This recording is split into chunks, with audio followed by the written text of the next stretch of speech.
सो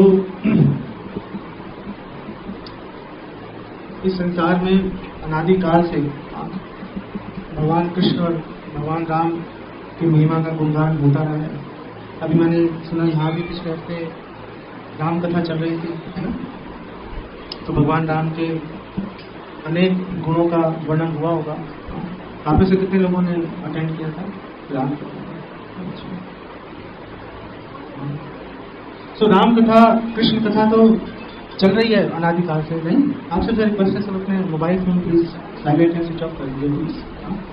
तो राम कथा और कृष्ण कथा चल तो रही है कई अनादिकाल से, लेकिन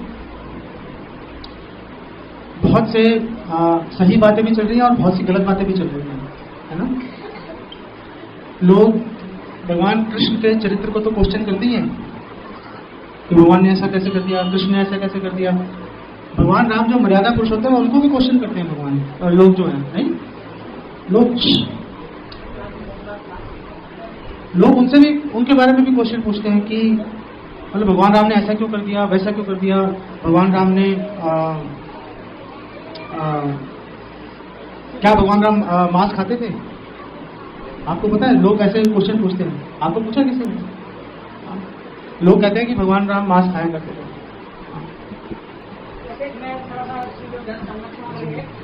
राम जब सीता के जन्माष्टमी में गए तो वहाँ की स्त्रियों ने, जो रामायण में वर्णन है, मछलियों की टोकरियां भर करके उनको भेज कर दी। तो इसका मतलब क्या हुआ?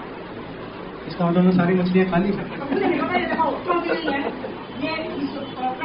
ये कहाँ पर वर्णन है? ये वर्णन है रामायण में। रामायण में कि रामचरितमानस? रामचरितमानस में। तो पढ़ना पड़ेगा वो, क्यों, कहाँ पे क्या है, पढ़ना पड़ेगा। तो ये प्रश्न आ गया ना कि भगवान राम मांस खाते नहीं खाते, है ना। इनके दिमाग में भी ये क्वेश्चन है। क्वेश्चन तो है ना दिमाग में, बात है ना। अब हम लोग इस प्रश्न का, इस शंका का बोझा अपने कंधे पे उठा के चल रहे हैं कब से, नहीं, है ना। एक्चुअली में जब भगवान राम वनवास के लिए जा रहे थे तो अपने पिता दशरथ से आज्ञा ली।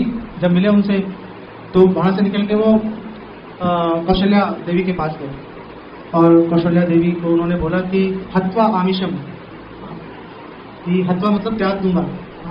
आमिषम, आमिषम का मतलब लोगों ने लगाया, आमिष दो तरह का भोजन होता है, आमिष और निरामिष, है ना। अगर आप लोग किसी की हिंदी अच्छी हो, या जो कैलकाटा के लोग हैं, कैलकाटा में तो ये वर्ड आम यूज होता है कि आमिष भोजन और निरामिष भोजन। निरामिष का भोजन है वेजिटेरियन, आमिष का भोजन है नॉन वेजिटेरियन। तो भगवान राम ने बोला कौशल्या देवी को कि हत्वा आमिषम, कि अब से मैं आमिष छोड़ दूंगा। हत्वा का मतलब त्याग दूंगा। तो लोगों ने बोला देखो, आमिषम, आमिष का मतलब होता है नॉन वेज, और आमिष नॉन वेज त्याग दूंगा का क्या मतलब है? खा रहा हूं तभी तो त्यागूंगा, जब खाई नहीं दे तो त्यागूंगा कैसे, है ना। फिर कुछ लोग जो भगवान राम के शुभचिंतक हैं, आज के युग की बात कर रहा हूं, उस समय की बात नहीं कर रहा, उन्होंने कहा नहीं देखो, जब कोई बच्चा कहीं, सपोज कोई बच्चा बोर्डिंग स्कूल में गया तो जाते जाते मम्मी को बोल के आता ना कि मम्मी मैं शराब नहीं पीऊंगा, मम्मी मैं वहां पे गलत काम नहीं करूंगा। तो क्या इसका मतलब ये है कि अभी शराब पी रहा है, गलत काम कर रहा है? थोड़ा इसका ये मतलब नहीं निकाला जा सकता, नहीं, है ना। तो वो सांत्वना दे रहे हैं अपनी माता कौशल्या, लेकिन किसी ने आमिष शब्द का अर्थ नहीं देखा, किसी ने जाके डिक्शनरी के अंदर कि आमिष शब्द का अर्थ क्या है। संस्कृत के अंदर एक शब्द के कई मतलब होते हैं, है ना, पता है ना आपको। एक शब्द होता है उसके कई मतलब होते हैं उसके, और अगर कोई लंबा शब्द हो उसमें आपने कैसे संधि विच्छेद किया उससे मतलब चेंज हो जाता है ना। तो अगर आप संस्कृत की डिक्शनरी देखेंगे उसमें आमिष का मतलब है मांस तो है ही, नॉन वेज वो तो है ही, लेकिन उसके साथ में उसका एक और मतलब है, उसका मतलब है एंजॉयमेंट, ऐश्वर्य, भोग। तो एक्चुअली में भगवान राम कौशल्या माता को बोल रहे हैं कि मैं आज से जो राजसी ऐश्वर्य है त्याग। और ये बात पूरे कॉन्टेक्स्ट में जो उस समय घटना चल रही है उससे मैच भी करती है, नहीं मैच करती है, नहीं करती है। अब आज जो राज्याभिषेक की तैयारी हो रही है, अचानक बोला चलो वनवास जाओ, और भगवान राम जाके कौशल्या देवी को ये बात है कि मैं मांस नहीं खाऊंगा। कहाँ से ये लॉजिक नहीं लग रहा, मतलब स्पेशली मांस का जाके वर्णन कर दिया कि जी देखो मैं जा रहा हूं, मैं मांस नहीं खाऊंगा। लेकिन कुछ लोग भगवान को नीचा दिखाने के लिए, कुछ लोग मांस को जस्टिफाई करने के लिए, उसको कहने के लिए कि नहीं नहीं ऐसा हो सकता है, ऐसा भगवान ने बोला होगा, लेकिन इसका ये मतलब निकाल लो, इस परिस्थिति में बोला होगा, सब बकवास है। भगवान राम कौशल्या देवी को कह रहे हैं कि मैं आज से राजसी ऐश्वर्य त्याग दूंगा। इसी तरह से लोग ये कहते हैं कि जब सीता देवी वनवास में वन में भगवान राम के साथ थी तो वो मरीची आया था, है ना, हिरण का रूप बना के, नहीं आया था, नहीं आया था, वो डांस कर रहा था, कभी आगे जाता था, कभी पीछे आता था। तो सीता देवी ने कहा जाओ हे राम इसको पकड़ के ले आओ, है ना, अगर पकड़ के नहीं ले आए मार देना इसको, उसकी स्किन ले आना। तो लोगों ने बोला कि देखो जो सीता देवी ने उनको बोला जाके हिरण का शिकार करो, फिर राम से बैठ के मांस खाएंगे। लेकिन अगर हम रामायण पढ़े, बिल्कुल क्लियर लिखा हुआ है कि आप जाओ इसको जिंदा पकड़ के ले आना। क्यों पकड़ के ले आना? एक तो वन में जब तक है हमारा मन लगा रहेगा, वनवास खत्म होगा आज नहीं तो कल, इसको वापस लेके जाएंगे, जो हमारी माताएं हैं उनको बहुत अच्छा लगेगा इसको देख के कि बहुत अद्भुत हिरण है ना, और जो राजमहल के लोग हैं बहुत अच्छा लगेगा। लेकिन अगर आप जीवित नहीं पकड़ पाओ तो मार देना, इसकी स्किन ले आना, चर्म, मृग चर्म बोलते हैं ना, तो मृग चर्म क्यों ले आना? तो सीता देवी आगे उसमें रामायण में लिखा हुआ है कि मृग चर्म लेके आना ताकि आप इस पे आराम से बैठ सकें, है ना। उसमें वो भगवान राम की सेवा को लक्ष्य करके ये बात बोल रही है, नहीं, लेकिन लोग पढ़ते नहीं है रामायण और अटकलें लगाना शुरू कर देते हैं ना, कुछ ना कुछ, और उसको कुछ लोग इस बात को सच मान लेंगे कि हाँ उन्होंने बोला होगा मांस लाने के लिए, लेकिन हम उसका कुछ और उसको जस्टिफाई कर देते हैं। हम बोल देते हैं ठीक है वहां पे खाने वाने के लिए नहीं मिला होगा, चलो जाके लेके आ जाते हैं, है ना। इसी तरह से जब सीता हरण हो गया, हनुमान जी गए मिलने के लिए, जब वो मिलने के लिए गए, हनुमान जी मिले सीता देवी से, तो उन्होंने बोला कि भगवान राम मांस नहीं खा रहे हैं, मांस नहीं खा रहे हैं भगवान राम। और जब भगवान राम सीता देवी से मिले, रावण को मार दिया जब, तो सीता देवी आई तो भगवान राम ने उनसे पूछा कि तुम आमिष का भोग तो नहीं कर रही थी? तो लोगों ने बोला देखो, भगवान राम ने पूछा तुम मांस तो नहीं खाती थी? तो एक्चुअली में भगवान राम पूछ रहे थे कि तुमने सुख का भोग तो नहीं किया वहां पे? मैंने तो नहीं किया, है ना। क्या तुमने रावण के महल में सुख का भोग किया? लेकिन लोग मतलब निकाल रहे थे क्या तुमने मांस तो नहीं खाया वहां पे? और जब हनुमान जी ने सीता जी को बोला कि भगवान राम ने मांस नहीं खाया, अब तो मांस ही बोल दिया, बिल्कुल क्लियर लिखा हुआ मांस नहीं खाया। अब कैसे बोलोगे कि भगवान राम मांस खाते थे या नहीं खाते थे, है ना। दोबारा अगर हम डिक्शनरी देखेंगे संस्कृत की तो उसमें मांस के दो मतलब है। एक तो मांस का मतलब फ्लैश, जो मांस होता है, नहीं, और दूसरा मांस का मतलब होता है जो फल का गूदा, फल के गूदे को संस्कृत में मांस बोलते हैं। सो भगवान राम के बारे में हनुमान जी ने सीता जी को बताया कि वो मतलब आपके विरह में फल का गूदा भी नहीं खा रहे थे, इतने आपके विरह में थे, इतने परेशान थे कि कुछ भी जो कंद मूल भी खा रहे थे उसको भी कम कर दिया उन्होंने, है ना, एंजॉय नहीं कर रहे थे, कुछ भी भोग नहीं कर रहे थे आपके पीछे से। लेकिन ये सब बातें जानने के लिए, समझने के लिए हर कोई व्यक्ति ये बात नहीं बता पाएगा, हर किसी व्यक्ति में ताकत नहीं है बताने के लिए। तो कौन बता सकता है ये सारी बातें? ये सारी बातें वो व्यक्ति बता सकता है जिसने अपने गुरु से ये बातें सीखी है ना। और उसको अपने गुरु पे इतना विश्वास क्यों है कि वो सही बात बताएगा? क्योंकि उसके गुरु ने अपने गुरु से ये सारी बातें सीखी है ना। जैसे शिला प्रभुपाद के गुरु का नाम है भक्ति सिद्धांत सरस्वती ठाकुर। तो शिला प्रभुपाद ने अपने गुरु से पूरी आध्यात्मिक विद्या सीखी, समझी, उसका मर्म समझा शिला प्रभुपाद ने भक्ति सिद्धांत सरस्वती से की सारी शिक्षाएं पढ़ी, उनसे समझी, उनसे क्वेश्चन पूछे, अपने डाउट्स क्लियर किए उन्होंने, और फिर उन्होंने तैयारी की प्रचार के लिए, और समय आने पर उन्होंने प्रचार किया। इसी तरह से भक्ति सिद्धांत सरस्वती ठाकुर ने भी श्रील गौर किशोर दास बाबा जी महाराज और भक्ति विनोद ठाकुर उनके गुरु थे, उनसे उन्होंने आध्यात्मिक शिक्षा ली और आगे उस शिक्षा का वितरण किया। भगवान कृष्ण बहुत महत्व दे रहे हैं कि हम एक सही गुरु के पास जाएं और उससे हम शिक्षा ग्रहण करें, है ना। भगवान कृष्ण इनफैक्ट भगवत गीता में कह रहे हैं कि देखो ये जो जितना भी ज्ञान है वो ज्ञान एक परंपरा के माध्यम से गुरु से शिष्य फिर उसके शिष्य ज्ञान ऐसे ट्रांसफर होगा। आप ऐसा नहीं कर सकते कि अगर आप नीचे नहीं बैठ पा रहे हैं ऊपर बैठ जाओ, कोई प्रॉब्लम नहीं है, मैं भी नहीं नीचे बैठ पाता है ना। हाँ मैं समझता हूँ आपकी बात। अगर गुरु से शिष्य फिर उसके शिष्य इसको क्या बोलते हैं, एक चेन बोलते हैं, और इसको संस्कृत में बोलते हैं परंपरा, है ना, श्रुति परंपरा, ठीक है ना। तो भगवान कृष्ण भगवत गीता में बोल रहे हैं एवं परंपरा प्राप्त। ये जो ज्ञान है ये परंपरा के द्वारा प्राप्त हुआ। और इसको कितने समझा, कौन व्यक्ति है जिसने इस ज्ञान को समझ लिया, तो भगवान कह रहे हैं इमं राजर्षियो विदुः। जो राज ऋषि हैं, जो संत महात्मा, जो पहले के राजा भी संतों जैसे होते थे, आज के संत भी बदमाश हैं, ढोंगी हैं। भगवान कृष्ण कह रहे हैं कि ये जो ज्ञान है ये परंपरा के माध्यम से वितरण हो रहा था, और लोग सब, और इंक्लूडिंग जो वहां के राजा थे, वो सब इस ज्ञान को परंपरा के माध्यम से समझ रहे थे।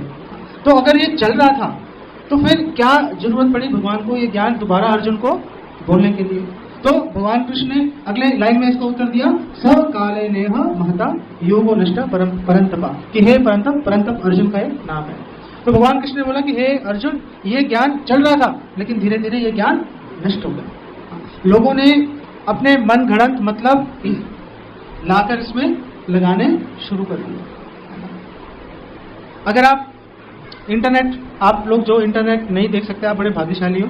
जो इंटरनेट देख सकते हैं वो अगर इंटरनेट पे जाएंगे देखेंगे कि बहुत सारे जो विवाद, बहुत सारे कुसिद्धांत प्रस्तुत कर रहे हैं, और लोग रामायण के इन्हीं श्लोकों का सहारा ले रहे हैं।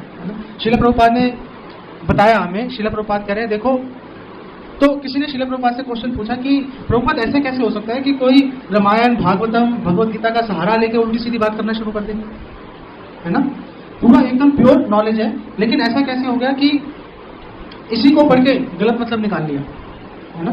तो प्रभुपाद ने बोला देखो, आप गंगा के किनारे कभी गए हो? तो बोला हाँ गंगा के किनारे गए हैं। उन्होंने बोला कि गंगा के किनारे कई पेड़ लगे होते हैं, और वो सारे पेड़ पानी किसका खींच रहे होते हैं, गंगा जी का पानी ले रहे होते हैं, ठीक है।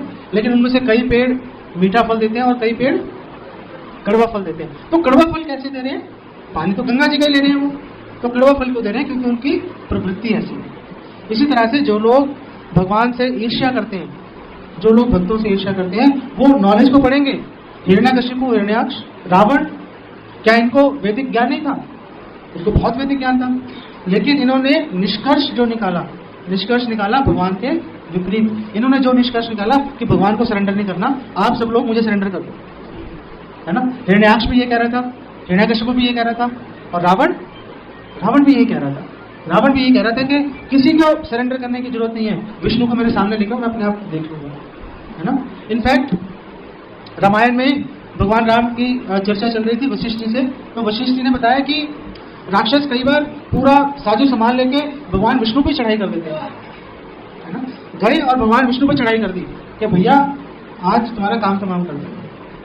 जो लंका है, लंका में रावण जाके रह रहा था, लेकिन रावण से पहले लंका उजाड़ पड़ी थी, लेकिन लंका में पूरी सिटी तो बनी हुई थी, तो उसमें कोई तो रह रहा होगा उस शहर में, है ना। तो भगवान राम को वशिष्ठ जी ने बताया कि रावण से भी पहले उस शहर में बहुत सारे राक्षस रह रहे थे, लेकिन विष्णु जी आए, विष्णु जी ने सारे राक्षसों को मार के भगा दिए, है ना। माली, सुमाली, माल्यवान इत्यादि कई राक्षस थे जिन्होंने भगवान पे चढ़ाई कर दी। भगवान के चढ़ाई की, भगवान आए गरुड़ जी पे और सबको सफाया कर दिया, और वो सारे लोग अपने जान माल बचा के लंका को छोड़ के नीचे के लोगों में चले गए, है ना। लंका सुनसान हो गई। जब रावण ने बहुत तपस्या की और रावण ने बोला कि मैं कहाँ पे रहूं, तो रावण को बताया गया कि देखो वो लंका है, वहां जाके रहो। वो लंका भी विश्वकर्मा ने बनाई, एक्चुअली विश्वकर्मा ने बताया रावण को क्या वहां जाके रहना, बहुत अच्छी नगरी है, उसकी दीवारें तक सोने की बनी हुई है, आपको कोई प्रॉब्लम नहीं होगी, और चारों तरफ से समुद्र से घिरा हुआ है, कोई यहाँ पे आक्रमण भी नहीं कर सकता। सो ये जो सारी बातें हैं, ये सारी बातें हम पता लगा सकते हैं अगर हम परंपरा के माध्यम से इस बात को सुने और समझें। अगर हम परंपरा के माध्यम से नहीं समझेंगे, अगर हम एक प्रमाणिक गुरु की शरण नहीं लेंगे, तो हम कितना ही प्रयास कर ले, कितना ही हम चाहे रामायण, रामचरितमानस, भागवतम पाठ करते रहे, हमें असली बात समझ में नहीं आएगी, है ना। जो लोग भागवत सप्ताह करते हैं उनका सारा फोकस कहाँ होता है? उनका फोकस होता है कभी तुलसी विवाह कर दो, कभी रुक्मिणी विवाह कर दो, कभी सुदामा का संवाद सुनाओ, सबसे पैसे इकट्ठे करते हैं। वो लोग भगवान के बारे में बताएंगे आपसे पैसा लेने के लिए, भगवान आपसे चाहते क्या है वो नहीं बताएंगे। आपको ये नहीं बताएंगे कि आपको करना क्या है कि भगवान आपको एक्सेप्ट कर ले। नहीं, हर बीमारी मीठी गोली से ठीक नहीं होती। ऐसा नहीं है कि कुछ भी बीमारी हो गई एक मीठी गोली खाओ ठीक हो जाएगी। कई बीमारी में कड़वी गोली खानी पड़ती है। और हमें कौन सा रोग है? हाँ, सोनू प्रभु क्या कह रहे हैं? क्या कड़वा रोग है? ये क्या होता है? पीलिया, पीलिया है हमें। भव रोग है ना। हम लोग एक संसार में फंसे हुए हैं अनादिकाल से, और फंसे ही हुए हैं। और हम लोग, सबसे दुख की बात है कि हम इससे बाहर निकलने का प्रयास भी नहीं कर रहे। हमारे मन में इच्छा नहीं आ रही इससे बाहर निकलने के लिए। अगर आपको इस संसार से बाहर निकलना है तो आपको एक प्रमाणिक गुरु के पास जाना पड़ेगा, और वो प्रमाणिक गुरु आपको कड़वी बात बोलेगा। जैसे भगवान कृष्ण ने अर्जुन को बोले, भगवान कृष्ण ने अर्जुन को बोला तुम नपुंसक की तरह बातें क्यों कर रहे हो, है ना। अगर किसी व्यक्ति को हिजड़ा बोल दो उसको अच्छा लगेगा, है ना। लेकिन भगवान ने अर्जुन को बोला तो क्या अर्जुन ने बुरा मान लिया? ऐसा कैसे बोल दिया? हाँ, अर्जुन ने बोला कि हे कृष्णा, मैं कंफ्यूज हो गया हूं, मैं समझ नहीं पा रहा, मुझे पिक्चर क्लियर नहीं हो रही कि मुझे लगता है कि मैं लड़ाई करूं तो भी हार जाऊंगा, लड़ाई ना करूं तो भी हार जाऊंगा, मैं लड़ाई में जीत जाऊं तो भी हार जाऊंगा, लड़ाई में हार जाऊं तो भी हार जाऊंगा। चारों तरफ अंधेरे अंधेरा दिख रहा है, कुछ बात समझ नहीं आ रही, है ना। तो कृष्ण ने कहा कि तुम्हें अगर बात समझनी है तो तुम्हें पहले अपना शारीरिक मोह छोड़ना पड़ेगा, तुम्हें अपने परिवार से मोह छोड़ना पड़ेगा, है ना। तुम अगर अपने आप को ये शरीर समझते रहोगे तुम कभी भी आगे की बात नहीं समझ पाओगे। इसीलिए भगवान कृष्ण ने पहला श्लोक क्या बोला? भगवान कृष्ण ने पहला श्लोक बोला कि देखो अर्जुन, आप शरीर नहीं आत्मा हो। भगवान कृष्ण ने बोला देहि नियस्मो यथा देहे कौमारम यौवनम जरा तथा देहांतर प्राप्ति धीरज स्वतंत्रता मुह्यति। कि हर अर्जुन देखो, तुम कभी बच्चे थे, अब तुम जवान हो गए, तो वो बच्चे वाला शरीर कहां गया? कहीं दिख रहा है बच्चे वाला शरीर? लेकिन तुम्हें पता है कि तुम वही अर्जुन हो, वो बच्चा अभी ये बन गया, तुम वही हो अर्जुन, तुम्हें भी पता है और हमें भी पता है। हालांकि वो बचपन वाला शरीर अभी नहीं दिख रहा, टाइम आने पर तुम बूढ़े हो जाओगे, ये वाला शरीर भी नहीं रहेगा। बाल आज काले हैं सफेद हो जाएंगे, कमर आज सीधी है झुक जाएगी, आज चमड़ी बहुत मुलायम है झुर्रियां पड़ जाएंगी। आपने कोई झुर्रियां वाला पुरुष शास्त्री देखी है ना? चुसा हुआ आम जैसे होता है ना। ऐसा थोड़े ना कि उसने कोई विशेष पाप किए हैं, हम सबका यही हाल होने वाला है ना। हम सबका यही हाल होने वाला है। हम सब बुढ़ापे से क्यों घबराते हैं? हम सब मौत से क्यों घबराते हैं? क्योंकि हम पहले भी बूढ़े हो चुके हैं, हम पहले भी मर चुके हैं, एक बार नहीं करोड़ों बारी, है ना। इसलिए हमारे दिमाग में कहीं ना कहीं वो डर छिपा हुआ है कि यार मरेंगे तो प्रॉब्लम है ना। हम मरना नहीं चाहते, है ना, हम मरना नहीं चाहते। अगर हम जन्म मृत्यु के चक्र से बाहर निकलना चाहते हैं, पहले गुरु के पास जाने से पहले भी हमें यह सोचना पड़ेगा कि हम प्रॉब्लम में हैं, हमें दिक्कत है, ये संसार अच्छी जगह नहीं है, इससे बाहर निकलने का प्रयास करना चाहिए। जब भाग्य से अगर हमारे दिमाग में ये बात आ जाए तो उस स्थिति को भागवतम के पहले श्लोक में, सबसे पहले श्लोक में भागवतम के बोला है अथातो ब्रह्म जिज्ञासा, है ना। कि चलो तुम्हारे दिमाग में अब बात आ गई। पहली बात है 84 लाख योनियों में बड़ी मुश्किल से मनुष्य का जन्म मिल गया। मनुष्य का जन्म मिला, जंगली नहीं बने। अगर जंगली बनते तो आधे नंगे या पूरे नंगे होके शिकार कर रहे होते जंगल में, नहीं किसी पेड़ को या पर्वत को या आग को माथा टेक रहे होते, डर रहे होते, नहीं, है ना। जंगली नहीं बने, सभ्य बन गए। सभ्य बन गए, उसके बाद सभ्य बनने के बाद हिंदुस्तान में पैदा हो गए, है ना। अगर अमेरिका इंग्लैंड में पैदा होते तो बचपन से शराब और गांव का मांस खिलाना शुरू कर देते हैं। बच्चे को थोड़ा ना पता होता क्या कर रहा है वो, लेकिन माँ बाप उसको बचपन से ही ब्रांडी, ठंड होती है वहां पर, ब्रांडी पिलाना शुरू कर देते हैं, शराब पिलाना शुरू कर देते हैं और गाय का मांस खिलाना शुरू कर देते हैं। बचपन से ही काम, ये इस काम धंधे पर उनको लगा देते हैं। इन सारी चीजों से बच गए, भक्तों का संग मिल गया, प्रभुपाद की शरण मिल गई। अब कम से कम हमें ये सोच लेना चाहिए कि ये संसार अच्छी जगह नहीं है रहने के लिए। हमें भगवान की दया से हमारे पूर्व जन्मों के कर्मों के अनुसार हमें कुछ सुख सुविधाएं मिल गई, शरीर ठीक ठाक मिल गया, ज्यादा प्रॉब्लम्स नहीं है शरीर के साथ में, घर भी ठीक से चल रहा है, बहुत ज्यादा परिश्रम नहीं करना पड़ रहा। तो चलो क्यों ना हम इस सुविधा का लाभ उठाएं इस संसार से बाहर निकलने के लिए। अगर सारी सुविधाएं मिलने के बाद भी अगर हम इस संसार से बाहर निकलने के बारे में नहीं सोचते, तो भागवत में उसको क्या बोला गया है? आत्महा। उसको बोला गया है कि इस व्यक्ति ने आत्महत्या कर ली। अच्छा शरीर मिला, ठीक ठाक दिमाग मिल गया, अच्छा घर मिल गया, सुविधा मिल गई, पैसा वैसा ठीक ठाक है, घर चल रहा है, समाज में एक पोजीशन है, उसके बाद भी अगर तुमने भगवान की भक्ति के लिए समय नहीं निकाला तो तुमने क्या किया? ये जीवन वेस्ट कर दिया। जीवन वेस्ट करने को भागवत में बोला है आत्महत्या कर, है ना। और इस संसार में अगर कोई पाप है सबसे बड़ा, तो सबसे बड़ा पाप है आत्महत्या का पाप, है ना। आत्महत्या करना अच्छी बात नहीं है ना। इसीलिए हम सबको, चाहे आज नहीं तो कल, हम सबको ये प्रयास करना पड़ेगा कि हम सबको एक गुरु की शरण लेनी है, हम सबको श्रील प्रभुपाद की शरण लेनी है। और श्रील प्रभुपाद ने हमें जो शिक्षाएं दी हैं हमें उसके अनुसार आगे बढ़ना है। क्यों आगे बढ़ना है? क्योंकि भगवान कृष्ण कह रहे हैं कि अगर आप तद्विधि प्रणिपाते न परिप्रश्नेन सेवया। माता जी आप क्या बातें कर रहे हो तुझसे? मतलब क्या कर रहे हो आप? आपको बातें करनी आराम से बाहर नहीं कर रहा हूँ। आधा घंटा हो गया आपको, मुझे भी, मैं भी आधे घंटे से बोल रहा हूँ, पिछले आप भी आधे घंटे से बोल रहे हैं, उसका क्या फायदा होगा? तो कृष्णा भगवत गीता में कह रहे हैं तद्विधि प्रणिपाते न परिप्रश्नेन सेवया, है ना, कि आप तद्विधि प्रणिपाते, आप एक परंपरा के गुरु के पास जाओ और जाकर परिप्रश्नेन सेवया, उनसे पूछो कि आप प्लीज मुझे बताइए कि मैं इस दुख भरे जगत से बाहर कैसे निकल सकता हूँ। आप में से कोई ये मानता है कि ये जगत सुख से भरा हुआ है? कोई है व्यक्ति ऐसा? पहले ये तो मैंने पूछा ही नहीं, है कोई व्यक्ति? हाँ, जैसे महात्मा बुद्ध के पास एक स्त्री गई थी कि मेरे पुत्र को जिंदा कर दो, नहीं तो महात्मा बुद्ध ने कहा चलो किसी एक घर से भिक्षा मांग के ले आओ जिसके घर में मौत नहीं हुई। तो क्या ला पाई थी वो भिक्षा? हर घर में मौत है, हर घर में दुख है, हर घर में मौत मंडरा रही है, हर घर के अंदर मौत मंडरा रही है, पता नहीं है कब प्राण निकल जाएंगे, है ना। जैसे उदाहरण देते हैं हमारे आचार्य, कह रहे हैं जैसे कमल की पंखुड़ी पे पानी की एक बूंद टिकी होती है, थर थर कांपती है वो बूंद, स्थिर नहीं होती, पहाड़ की तरह थर थर कांपती है। क्यों?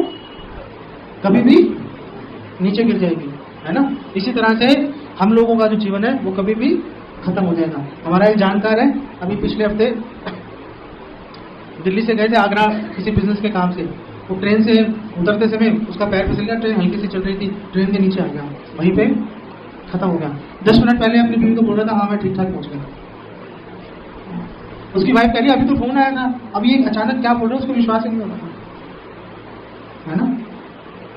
तो जब हम ऐसी घटनाएं सुनते हैं ना तो हम लोग क्या सोचते हैं, यार उसके साथ हो गया मैं बच गया, नहीं उसके साथ हो गया, अरे किसी के साथ भी हो सकता है। पदम पदम यद विद्याम, भागवत में लिखा है एक एक कदम पे, हर कदम पे खतरा है। तो आखिर हम कैसे इस इतनी खतरनाक जगह पे आंखें मूंद के आराम से चले जा रहे हैं? सुबह होती है रात का इंतजार करना शुरू कर देते हैं, रात होती है सुबह का इंतजार करना शुरू कर देते हैं, ऐसे टाइम निकले जा रहे हैं। हम क्यों इस टाइम को वेस्ट किए जा रहे हैं और ये नहीं सोच रहे कि ये समय को हम इस संसार से बाहर निकलने के लिए प्रयोग कर सकते हैं। इसलिए भगवान ने बहुत जोर देकर कहा है तद्विधि प्रणिपाते न परिप्रश्नेन सेवया, कि आप प्लीज जाओ गुरु के पास और गुरु से पूछो कि मैं इस दुख भरे भौतिक संसार से बाहर कैसे निकल सकता हूँ। तो गुरु क्या बोलेगा? उपदेक्षन्ति ते ज्ञानम, गुरु आपको इस भौतिक संसार से बाहर निकलने का, मुक्ति का आपको रास्ता बता देगा। क्यों बता देगा? ज्ञानिना तत्वदर्शिना, क्योंकि उसने अपने गुरु की सेवा के माध्यम से उसने वो ज्ञान प्राप्त कर लिया है, उसको पता है कि इस भौतिक संसार से बाहर कैसे निकला जा सकता है। तो मेरी आपसे रिक्वेस्ट है, आप प्लीज बिल्कुल भी टाइम वेस्ट मत कीजिए। एक क्षण, चाणक्य पंडित कह रहे हैं, एक क्षण भी आपने करोड़ों रुपए दे दिए, एक गुजरा हुआ क्षण वापस नहीं लेके आ सकते। तो हर क्षण महत्वपूर्ण है, हर क्षण मूल्यवान है, और इतना मूल्यवान है कि हम सोच भी नहीं सकते उसके बारे में। तो प्लीज आपसे रिक्वेस्ट है, आप उसको सीरियसली लीजिए। आप ये मत सोचिए कि कल सोचूंगी या कल सोचूंगा क्या करना है। अभी आप ये अपने मन में ये निर्णय ले लीजिए कि मुझे गुरु की शरण लेनी है, और मुझे श्रील प्रभुपाद की शरण लेनी है, और मुझे उनकी शिक्षाओं के आधार पर अपना जीवन आज से बिताना है। कल कभी नहीं आता। अगर हम सोचेंगे कल करेंगे, कल कभी नहीं आएगा। क्या आ जाएगा? कल आ जाएगा। कल आज तक कभी किसी का नहीं आया। जो करना है आज से करो। अगर आपने भगवान का नाम लेना शुरू करना है, कल से मत करो, आज से करो। कल भी करना। ऐसा थोड़ी ना कि आज करोगे तो कल नहीं कर सकते। कोई सीमा है, सीमित नंबर में कर सकते हैं, सीमित संख्या नहीं है। आप जितना भी चाहो कर सकते हो। आज से शुरू करो, अभी से शुरू करो। जब तक आप ये बात नहीं सोचोगे, आपके आने का हम बहुत धन्यवाद देते हैं, लेकिन मैं आपको ये बता दूं कि अगर आप इस पर गंभीरता से विचार नहीं करोगे, आपका आना वेस्ट हो जाएगा। आपने यहाँ पर आए तो जरूर आप, लेकिन आपने टाइम वेस्ट कर लिया आपका। उससे अच्छा अपने घर में पोकेमॉन देख लेते। नहीं, ठीक है। अगर आप यहाँ पर आए हो तो मैं ये मानता हूं कि आप में कुछ जिज्ञासा है, तो आप प्लीज उस जिज्ञासा को बुझने मत दो, उसको लेट मत करो, उसको आगे मत भगाओ। आज ही आप निर्णय कर लो, हमें आज से ही जप करना है ना। ये माला पे इनका या उनका या मेरा या इनका एकाधिकार नहीं है। कोई भी माला कर सकता है, कोई योग्यता नहीं है उसके लिए। आप भी माला लीजिए। माला है आप लोगों के पास? आप भी माला लीजिए। अगर आज है तो आज लीजिए, अगर आज नहीं है आप इनको बोले, आपको 1-2 दिन में लाके देंगे माला। आप लोग प्लीज गंभीरता से माला अपने हाथ में पकड़िए। यमराज अजामिल का नाम सुना है आप सबने? किसने किसने सुना है? कौन है अजामिल? बस ये 4 लोगों ने सुना है। 5 कौन है अजामिल? सलमान खान का छोटा भाई है। कौन है?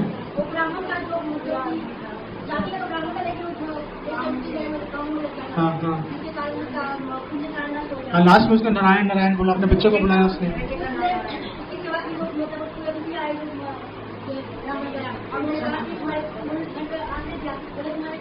हाँ, तो बच्चे का नाम नारायण रख दो। तो जब मृत्यु के समय उसने नारायण बोला, तो क्या वो नारायण को बुला रहा था? किसको बुला रहा था? और लेकिन सुना किसने? है ना, भगवान कह रहे हैं भैया किसी भी भाव से बुला लो। जैसे सपोज आप, तुम्हारा नाम क्या बच्चा? हेमंत। जैसे हेमंत अपने डैडी के साथ गया मेले में, प्रगति मैदान, ठीक है ना, वहां पे अचानक हाथ छूट गया डैडी से। हाँ, तो उसके डैडी ने जोर जोर से आवाज लगाई, हेमंत हेमंत। अगर भीड़ में कोई और व्यक्ति हो जिसका नाम हेमंत हो, क्या वो पीछे मुड़ के नहीं देखेगा? देखेगा नहीं देखेगा? तो भगवान ने देख लिया, कौन सी बड़ी बात है? नहीं, आप बोलो भगवान वहां थे कहां पर? नहीं, लेकिन कृष्णा कह रहे हैं मैं सब जगह हूं, यहां पर भी है, आप सबको देख रहे हैं। और आप सबको बाहर से तो देख रहे हैं, अंदर से अंदर से भी देख रहे हैं कि आपके मन में क्या चल रहा है ना। ऐसा नहीं सिर्फ बाहर से देख रहे हैं। कृष्ण कह रहे हैं कि मेरे हाथ पैर नाक कान मुंह सब जगह है। सर्वतो श्रुति मल्लोके सर्वम आवृत्य तिष्ठति। सब जगहों में, सब जगहों, ऐसी कोई जगह नहीं है जहां में नहीं है ना। भगवान सब जगह है। भगवान आपके हृदय में भी है। सर्वस्य चाहम हृदय सन्निविष्ट। भगवान आपके हृदय में भी बैठे हैं। अगर आप अभी सोच रहे हो ना कि मैं माला नहीं करूंगी, तो भगवान देख रहे हैं आप। तो खैर जामिल ने नारायण नाम लिया, भगवान ने देख लिया, भगवान ने अपने दूत भेज दिए। दूत भेज दिए तो विष्णु दूतों ने यमदूतों को रोक दिया, भगा दिया वापस। यमदूतों ने कहा हमारा कसूर क्या है? विष्णु दूतों ने कहा जाके अपने मालिक से पूछना। यमदूतों का मालिक कौन है? यमराज, पता है ना, वो भैंसे पे सवारी वाला यमराज। तो यमदूत यमराज के पास गए, बोल रहे स्वामी आज तक नहीं हुआ कि हम किसी को लेने गए हो और लेके नहीं आ पाए हो, बड़ी प्रॉब्लम है ये। तो यमराज जी ने उस समय बोला यमदूतों को, देखो ये भागवतम के 6 स्कंद में वर्णन आता है इसका। तो यमराज ने बोला अगर किसी के मुख में हरि नाम है उसको आप हाथ मत लगाना, आपका उस पर कोई भी जोर नहीं चलेगा। अगर किसी ने गले में कंठी माला डाली है, अगर किसी के हाथ में जप माला है, किसी के मुंह में भगवान का नाम है हरे कृष्णा कृष्णा कृष्णा हरे हरे, हरे राम राम राम हरे हरे। अगर किसी के मुख में हरि नाम है, उसको यमदूत हाथ नहीं लगा सकते, उसका खाता चित्रगुप्त फाड़ के फेंक देता है। वो बोलता है कि भैया इस पे हमारे सीमा क्षेत्र से ये बाहर चला गया। अब इसका लक्ष्य कुछ और है। अगर आप भगवान का नाम नहीं लेते, अगर आप माला नहीं करते, अगर आप गले में कंठी माला नहीं डालते, बहुत बड़ा खतरा मोल ले रहे हो। यमदूत कभी भी आएंगे और हमें लेकर चलते बनेंगे। अगर हमें बचना है यमदूतों के प्रकोप से, अपने घर वालों को बचाना है यमदूतों के प्रकोप से, तो हमें अपने घर में, ऑफिस में, कहीं भी किसी भी स्थिति में हो, हमें भगवान का नाम लेना पड़ेगा। हमें ये भी जानना पड़ेगा एक सच्चे गुरु के माध्यम से कि आखिर भगवान का नाम लेना क्यों है, भगवान को प्रसन्न कैसे करना है। आपसे रिक्वेस्ट है कि आप प्लीज इसको गंभीरता से लो, कल पे मत छोड़ो, आज से ही भगवान का नाम लेना शुरू करो। हरे कृष्णा।